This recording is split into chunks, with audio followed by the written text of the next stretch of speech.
Concept number 5, সেন্টেন্সের মধ্যে যদি আমরা one of or one of the এই ফ্রেজগুলো পাই, সেক্ষেত্রে আমরা সেই সেন্টেন্সে প্লুরাল নাউন ইউজ করব এবং সিঙ্গুলার ভার্ব ইউজ করব। প্লুরাল নাউন কেন? কারণ অনেকের মধ্যে একটিকে বা অনেকের মধ্যে একজনকে বোঝানো হচ্ছে।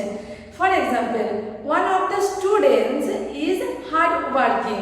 আর সিঙ্গুলার ভার্ব ইউজ করলাম কারণ আমাদের মেন সাবজেক্ট ওয়ান, তাই সিঙ্গুলার ভার্ব ইজ ইউজ করলাম।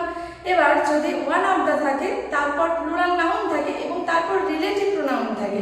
রিলেটিভ প্রোনাউন মানে হু, হুইচ অর দ্যাট, এই তিনটের মধ্যে যে কোনো একটা থাকে, সেক্ষেত্রে কিন্তু সেই সেন্টেন্সে আমরা প্লুরাল ভার্ব ইউজ করছি।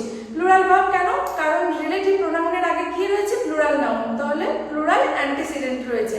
আর প্লুরাল অ্যান্টিসিডেন্ট দেখে আমরা সেই অনুযায়ী সেই সেন্টেন্সে প্লুরাল ভার্ব ইউজ করছি। For example, one of the students who are hard working is my friend.